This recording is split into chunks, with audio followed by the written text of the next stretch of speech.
کبھی کبھار ہماری سانسیں نظر کیوں آنے لگتی ہیں۔ ناظرین، میں ہوں فہد مصطفیٰ اور آپ دیکھ رہے ہیں فہدیز انفو یوٹیوب چینل۔ اس انفارمیٹو ویڈیو میں آپ کو خوش آمدید کہتا ہوں۔ ناظرین، آج ہم آپ کو بتائیں گے کہ کبھی کبھار ہماری سانسیں نظر کیوں آنے لگتی ہیں۔ ناظرین، سرد موسم کے دوران باہر گھومتے ہوئے کبھی کبھار ہم اپنے سانسوں کو دیکھنے کے قابل ہو جاتے ہیں، لیکن ایسا باہر یا گرما میں کیوں نہیں ہوتا؟ ناظرین، اس کا جواب بھی ہمارے اندر ہی چھپا ہے۔ اس کا مختصر جواب تو یہ ہے کہ جب آپ سانس کے ذریعے پانی کے بخارات خارج کرتے ہیں تو وہ ارد گرد موجود سرد ہوا سے ٹکرا کر پانی اور برف کی ننھی بوندوں کی شکل اختیار کر لیتے ہیں، جس کے نتیجے میں سانس نظر آنے لگتی ہے، یا یوں ہی کہہ لیجئے کہ منہ سے دھواں خارج ہوتا نظر آتا ہے۔ اب اگر وضاحت کی جائے تو یہ عمل سادہ نہیں بلکہ کافی پیچیدہ ہے۔ ناظرین، ہم سب کو معلوم ہے کہ زندہ رہنے کے لیے ہمیں آکسیجن کی ضرورت ہوتی ہے، اور یہ گیس ہمیں سانس کے ذریعے ہوا پہنچا کر حاصل ہوتی ہے، اور یہ آکسیجن جسم کے متعدد حصوں میں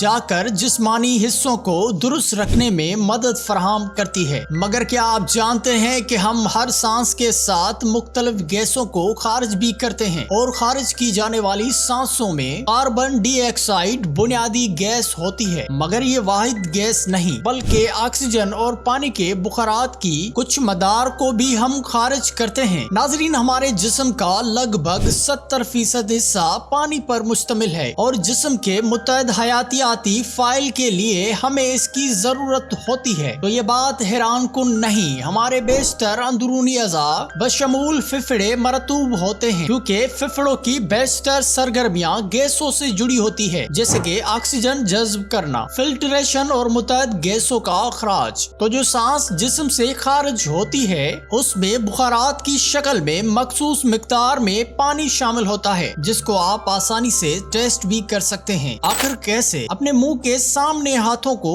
کپ کے شکل میں بنا کر چند بار سانس لیں، اس کے بعد ہاتھوں کو ایک دوسرے سے رگڑیں۔ ایسا کرنے سے ہاتھوں پر نمی محسوس ہوگی، جس کا مطلب یہ ہے کہ ہر سانس خارج ہونے سے پانی کے بخارات ہتھیلی پر پہنچے۔ ناظرین، جہاں تک سرد موسم میں سانس نظر آنے کی بات ہے تو ایسا سانس میں موجود نمی اور سرد موسم میں موجود نمی کے باہمی تعلق کے نتیجے میں ہوتا ہے۔ ہوا کے اس طرح کے درجہ حرارت کے لیے ڈیو پوائنٹ یا نقطہ شبنم کی اصطلاح استعمال کی جاتی ہے۔ یہ وہ درجہ حرارت ہوتا ہے جس میں آبی بخارات شبنم یا اوس کی شکل اختیار کر لیتے ہیں۔ آپ سانس سے جو ہوا خارج کرتے ہیں اس میں نمی کی مقدار زیادہ ہوتی ہے، جبکہ اس کا درجہ حرارت باہری سرد ہوا کے مقابلے میں زیادہ ہوتا ہے۔ اس کے نتیجے میں خارج کی جانے والی ہوا میں موجود پانی کے بخارات کی توانائی بہت تیزی سے ختم ہوتی ہے، اور تیزی سے حرکت کرنے کے بجائے پانی کے بخارات میں موجود گیس مالیکیول اکڑ ہو کر سست روی نیچے کے جانب گرتے ہیں، اور سیال پانی کے ننھے بوندوں کی شکل اختیار کر لیتے ہیں۔ تو اس طرح سے ہمیں دھواں نکلتا ہوا نظر آتا ہے۔ البتہ یہ دھواں گرم دنوں میں نادید ہوتا ہے، کیونکہ باہر گرم ہوا پانی کے بخارات کو مناسب توانائی فراہم کرتی ہے، یعنی گرم دنوں میں منہ سے دھواں خارج کرنا ناممکن ہوتا ہے، اور سرد موسم میں بھی یہ اس وقت ممکن ہوتا ہے جب ہوا میں نمی یا ڈیو پوائنٹ کی سطح زیادہ ہو۔ یقیناً ناظرین، آج کی انفارمیٹو ویڈیو آپ کو اچھی لگی ہوگی۔ ہمارے یوٹیوب چینل کو سبسکرائب ضرور کریں and press the bell icon. ملیں گے کسی اور ویڈیو میں۔